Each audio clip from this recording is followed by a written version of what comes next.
Coffee, and we are the Summerland Kids.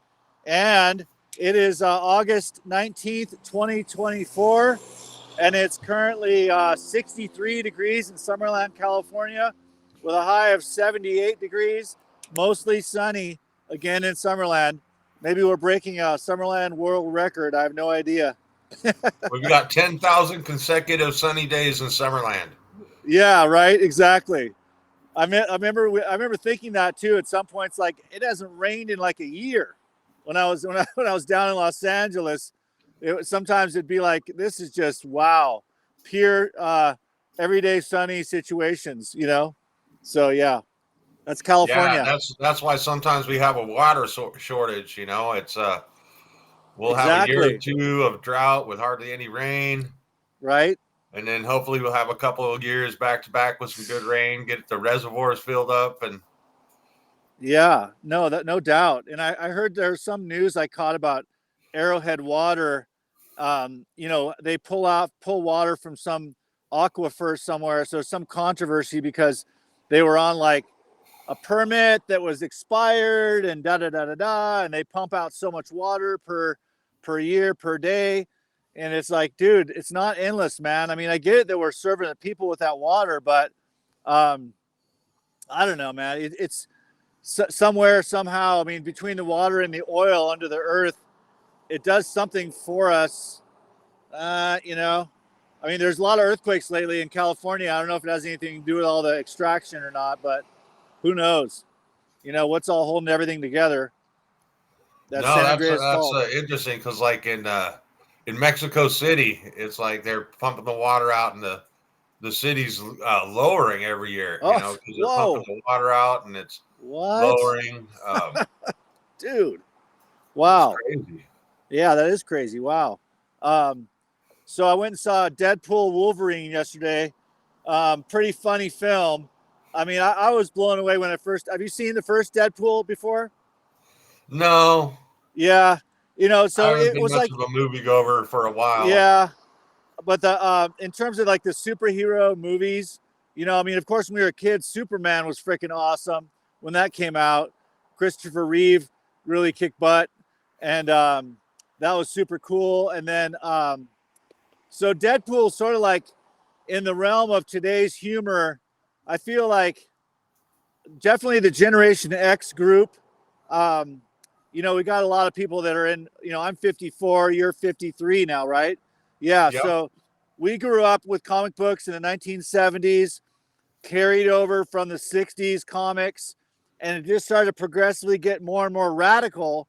In the San Francisco had like the what was it? The trying to think of the name, alternative comics, and they were even more pushing the envelope of erotic comics and culturally relevant to what was actually going on. Like, people perhaps smoking some weed, like the Freak Brothers, the Fabulous Fury Freak Brothers, and things like that. So it's as if it's taken this long. I think it's actually right now the number one R-rated film ever made. So in terms of box office numbers, it's super kicking butt on the box office in terms of an R-rated film. And the R rating really doesn't come from nudity. It's really just maybe the violence, maybe the profanity. That's kind of what it is. So Deadpool kind of brought, like, to me, a like today's modern language to the screen, which So is what's like, what's the story with Deadpool? I know that Wolverine has the titanium bones and right. regenerative power. What makes Deadpool so super powered? Well, one of his superpowers is he can't he regenerates himself. So if someone cuts his one time I think his legs were cut off, so he grew new legs, and it was really funny because they were basically baby legs. So he's sitting on the couch and he has like little child legs for a second. So there's a lot of humor in it. Um, and like I said, he can't die. So, for example, I won't give away a bunch of the spoiler alerts, but basically, him and Wolverine do get into some battles between each other. It's almost like buddy fights kind of a Uh, thing. and Wolverine has his big ass knives coming out of his hand, so he's stabbing him, and no matter what he does, he can't kill Deadpool. So there's that. And then they do add a time machine element to the whole thing. So it's how do you bring back a character who's already dead from a previous film? So you have to create a situation where you can go back in time and all that stuff. And so that was kind of cool, and it got me to thinking about because of my recent trip to Los Angeles, how to solve the homeless problem. And one of my thoughts was like, if you could go back in time to each person's story, first get each person's story, then go back in time to each person's origin and sort of like try to help them through their childhood and their teen/20s, wherever they went astray and ended up in that spot. If you could essentially rewind their life tape to go back. And then I thought to myself, well, hey, the way to really work on it for the future would be work with the kids now in the schools to give them the tools they need to, not have to sleep on the street. Let's just be honest. Yeah, it's wild, I mean, because I watch these videos and shorts and stuff and follow some of yeah, these people that, they're documenting their lives, living, in a car or in a van, trying to save up, uh, yeah, because even if you have a job, you right, can't always afford rent, yeah, especially, in the city or something where it's so expensive to just rent a room, and it's just kind of interesting, you got these, gypsy type people that are basically living out of their car. They're set up to sleep, and they wake up and they maybe go to the gym to take a shower, and then they go to a job. And uh-huh. it's just like how harsh is life if you got to go work 8 hours a day and then come home to your car. There's no home. Yeah, It's just it's crazy. How yeah, I guess I'm lucky to be where I'm at, but it's like you look at what it was in the 70s or 80s, even though it was like it seemed crazy expensive and interest rates were, through the roof. Um, if you had a good job, you could afford to make ends meet. And now even, you think about it with rent being, even if it's say you're in a maybe not the most expensive place in California, you're paying maybe $1,500 a month. You need to have $4,500 a month in income just to qualify for that, and it's like, okay, so you need to be making, I guess minimum wage being $20 an hour here in California, or pretty close to it. You're still only making $3,200 a month. okay, You know, yeah, you're working 40 hours, $20 an hour. That's 800 a week. That's 3,200 a month. Technically, $1,100 is out of your budget. So a lot of right, people are doing room shares, or back in the day when we were younger, it's like, oh, cool, we got a roommate situation, living with our friends, which is fine when you're a little bit younger before you get a girlfriend, start a family, because it's really having a roommate situation with a small family would be kind of difficult. It's difficult enough, yeah, your bros roommate situation, but yeah, yeah. My dad, we actually did that a long, long time ago. I mean, it could have been like happenstance. Like one of our family friends had a daughter, and they wanted to go on a vacation or trip or something. So she ended up doing like a whole school year cycle living with us. So it was like having a sister living with us. So that was cool. And then another situation where we had a young 20 something, maybe a student living with us. Anyways, I mean, I almost was think that it's like like a foreign exchange student or? no, it wasn't. I don't know how they, my mom may have known her. So she was like a younger friend of my mom's. And, but my dad, had to make ends meet because my mom, left us when in like 1982. So in a sort of like that broken family situation, maybe my mom usually had some sort of job that she was doing. So maybe without that second income, my dad had to essentially create a second income, a little stipend from the extra bedroom that we had or something. And I do recall a really good family friend of mine who their family did host foreign exchange students because they had a large, 5-bedroom house or something. And I felt it was very like, very cool. It's almost like you get your kids a little more, um, you know, savvy to the world by having international people visiting and staying with you, you know? Oh, absolutely, So, absolutely. I mean, now they got like Airbnbs and stuff, and I yeah, actually know a couple people that have either like an apartment or an RV or a trailer on their property or right. extra rooms, and that's kind of their extra income. With so many families living paycheck to paycheck, it does make sense to have a plan B or a backup plan or a little Yeah.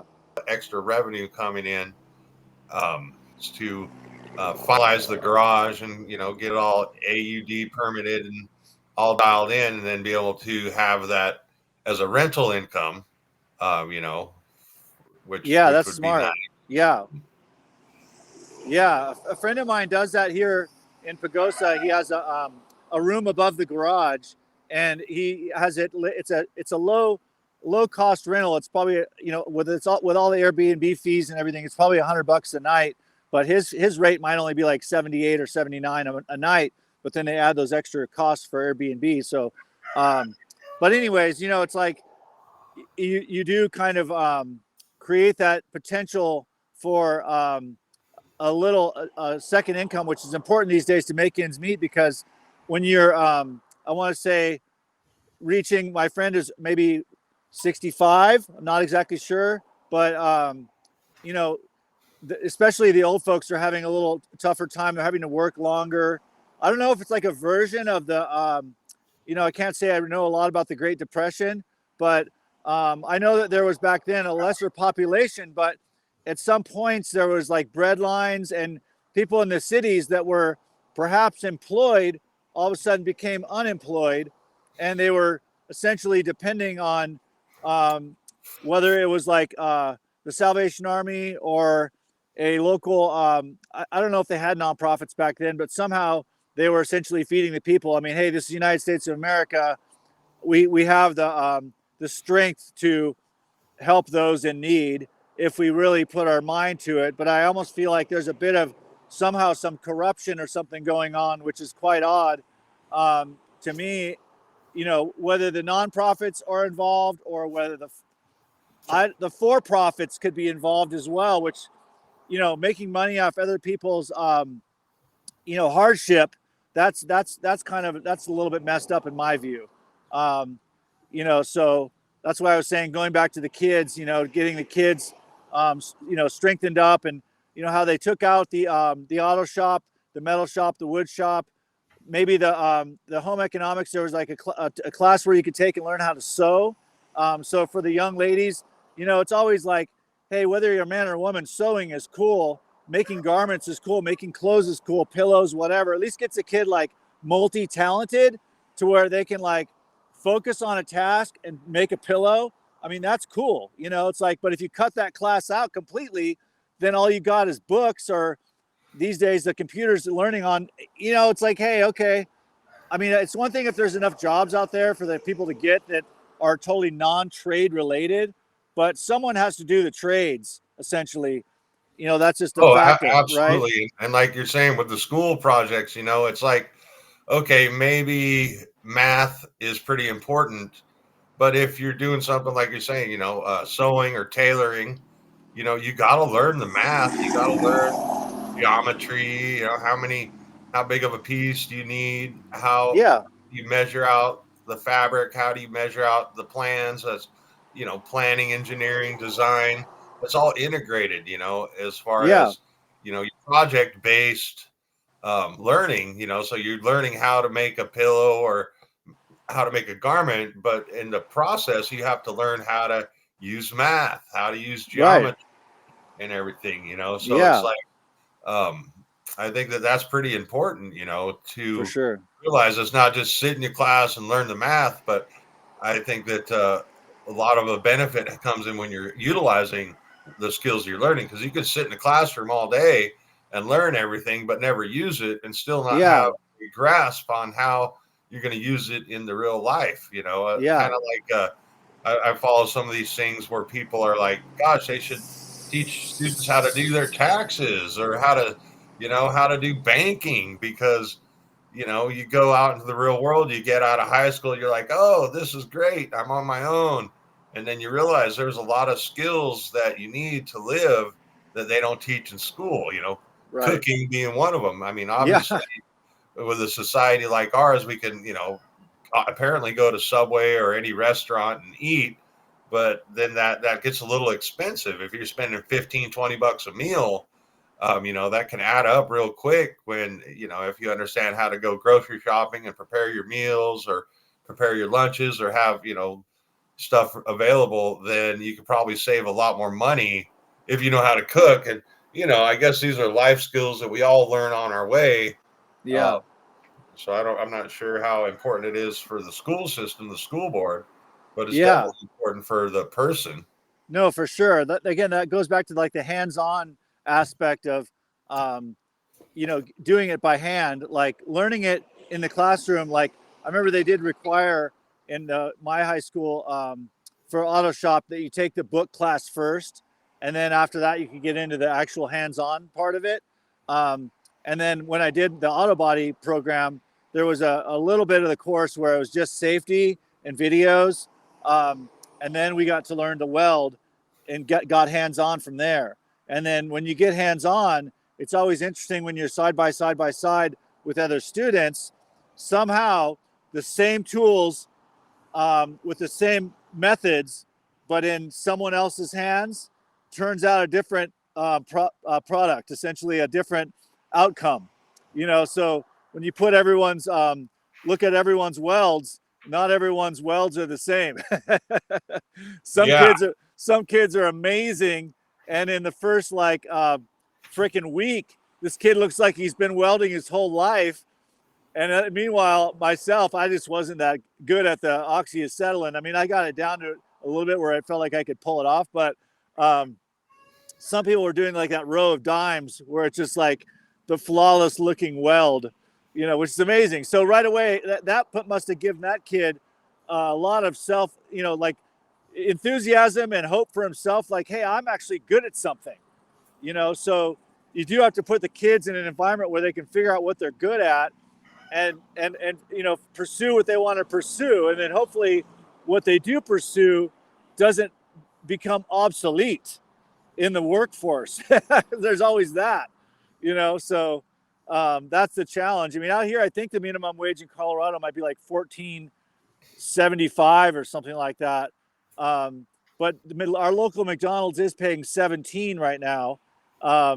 So that's cool, for that.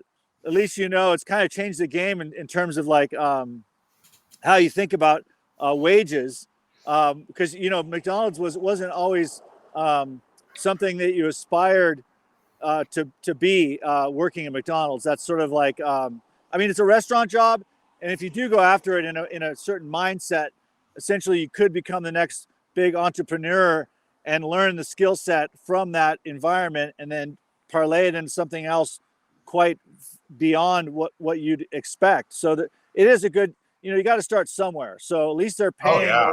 a wage that is, for a kid who doesn't have to pay rent yet, perhaps, um, and is just getting started, and it's just a way of getting a paycheck, perhaps getting your first car, paying for your gas, the little things that you start to become independent. And then, like you were saying, it's almost, and somehow it's crazy because sometimes people that are homeless or even living in their car, they're spending more money than if they than you would imagine they would. I mean, because the gas, figuring out, do I have to have a gym membership to get a shower? The food, eating out all the time because you're not able to have a refrigerator to prepare your meals, etc. It gets expensive. And then, once in a while, if you do want to get a hotel, or, the hotel thing that's become, it's not Motel $6 anymore. It's Motel $100, or, the cheapest thing we got when we were on the road last time was like 60. I think it was $66. And I don't know if they were doing kind of a joke because it's Route 66. Um, but I thought that was pretty darn affordable. $66 at Motel Yeah. 6. I Yeah. don't think I can remember the last time I got a hotel for under $66. But Right. yeah, I mean, like McDonald's or whatever, you know, you got, I don't know if McDonald's does the same thing as like at Domino's. I know that in order to be a franchise owner, you need to be a store manager first. So, you know, Okay. you give, say you get hired as a line cook or a driver, um, or an order taker at Domino's, you know, you work Yeah. your way up to maybe shift leader or assistant manager. But in order to take over and become a franchise owner, you actually have to be a manager for some time, you know, and I guess that Okay. makes sense to learn those skills and the knowledge of that particular business in order to graduate up, you know. So No, that makes a total lot to sense. be Yeah. said about, you know, taking a fast food job and learning some skills and learning the flow. Because I mean, how hard would it be to go directly out of college into being a restaurateur, franchise owner type person, you know, when you don't know the process from the bottom up? Yeah. So I wonder if like McDonald's has the same requirement that you got to, you know, have a certain number of years under your belt as either an employee or a manager before you can just buy into the franchise. Because Right. it'd be like, oh, I want to become a contractor, say for construction. Well, you got to have a certain number of years. Of course, you got to study and take the test to get your license. But you know, if you don't have the years of experience, you can jump into a lot of situations that are difficult, or you know, you're not going to be able to succeed or excel in without Yeah. the life experience. And I think that, you know, with the homeless population, and like you're saying, you know, living people, you know, struggling out in their car, if you don't have some of them basic skills like how to bank, how to save, how to budget, you know, you're living hand to mouth, day to day, paycheck to paycheck, you know, and it's kind of scary to think how many people in America are in fact living paycheck to paycheck, because some of these Right. people that I've talked to and helped out, you know, it's I lost the job, or I got injured, or you know, someone in the family died and I had to move out of my apartment to go take care of them, and then, you know, there's no backup plan, there's no safety net. um, Right.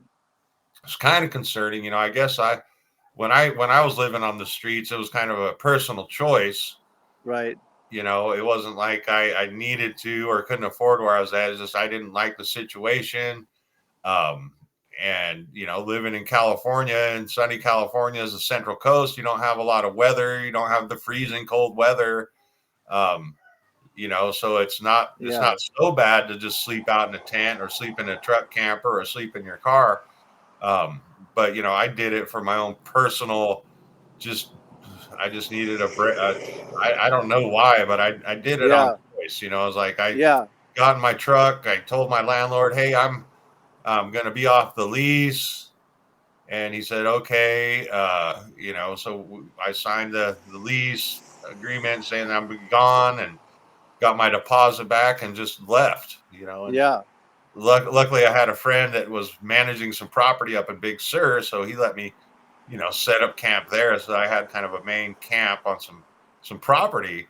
Yeah. But I That's can just cool. imagine, you know, say my car broke down or my truck broke down, or you know, got impounded for whatever reason, or I lost my license or my ability to drive for some reason. You know, how hard is it to come from, you know, the streets with nothing? You know, Yeah. how many kids are 18 and their parents say, okay, you're 18, bye, and put all their stuff on the door? I've heard stories about it. And it's like, where do you go from there? Yeah. I know. It was someone, you know, the good graces of others, and I have seen that happen firsthand where, um, you know, the arrival to the location, and if you did have previous to that, you know, some work experience, some references a little bit to, um, have at least a couple references, but then getting into a job, you know, on the good graces of kindness, that then them knowing that you don't currently have a residence, that you're essentially camping, and then in our situation, in this little community, we lifted up a fellow person like that, and got him, one of the board members got him a hotel room to stay at, and then I referred him to a neighbor who had a trailer, so we got him a roof over his head, a job, a deal with between the landlord essentially and him, that he could stay there literally, rent free.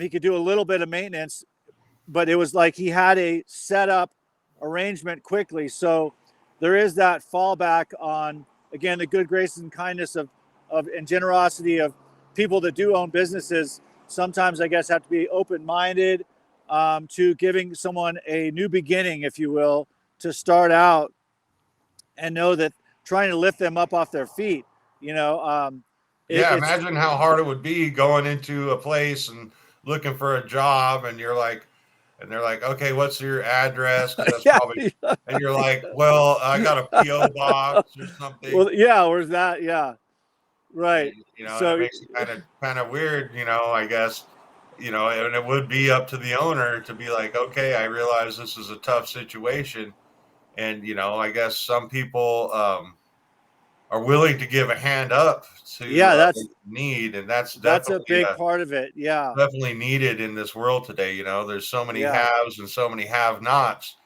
I guess you exactly. got to consider yourself lucky if you do have a place to sleep that's warm, a place to prepare and store your food, and some things to do, because Yeah, it just I just look at the world and go, gosh, how hard, how sad it is. Whether you lost a job or you're disabled or fighting for right. your workman's comp or whatever, and they deny it, and so you can't afford rent, you can't afford food, you have no Yeah, income.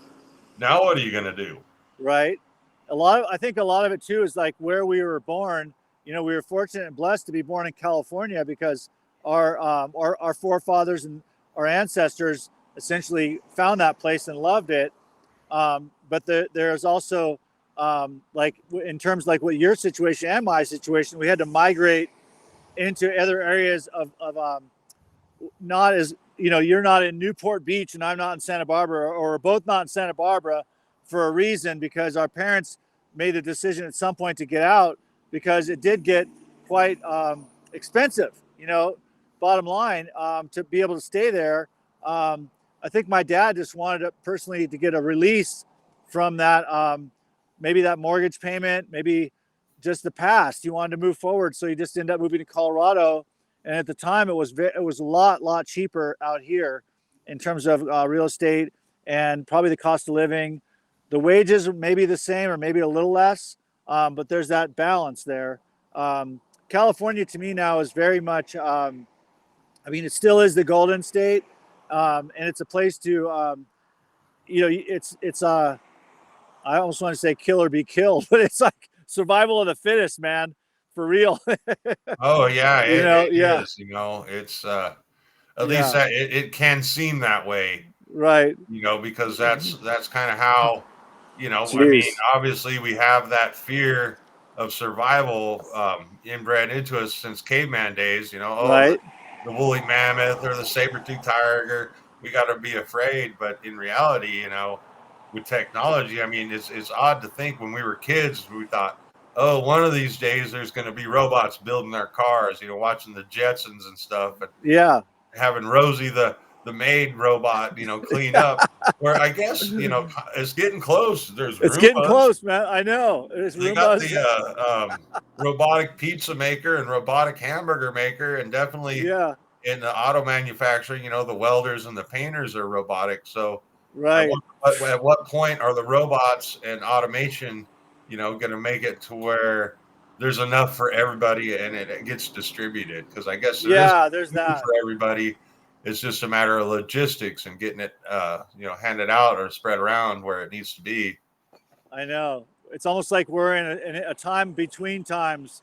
This is the time where we're witnessing a transition before our very eyes of all the technology in our lifetime. Well, by the time we're like 65, 70, 80 years old, I imagine everything, there's going to be so much more automation and so much more all that, unless there's some backlash towards it, like go back to the old school. Um, you know, supporting your local maker. And like we talked about before, going to the local farmer's market instead of buying the factory farm food or something like that, you know? So, Yeah. yeah. Well, good show, man. Good All catching right, up brother. again. Yeah. You got to Episode get to 96. your are you doing your Yeah. auction again today, or are you Yeah. done I'm with the going, auction? yeah, I'm helping out again at the estate sale. Yep. Yeah. So the sales this weekend, and it's a pretty big, interesting job. So, you know, I mean, sure, there's can always be more stuff, but there's enough stuff where I'm like, I'm interesting to see how it plays out, because there is an abundance in this person's life. So there's that, you know, dealing with Well, awesome, abundance in some brother. cases. All right, man. Have a You great have a day. wonderful day. We'll You talk to you too. tomorrow. Talk to you tomorrow. Sounds good. Cheers.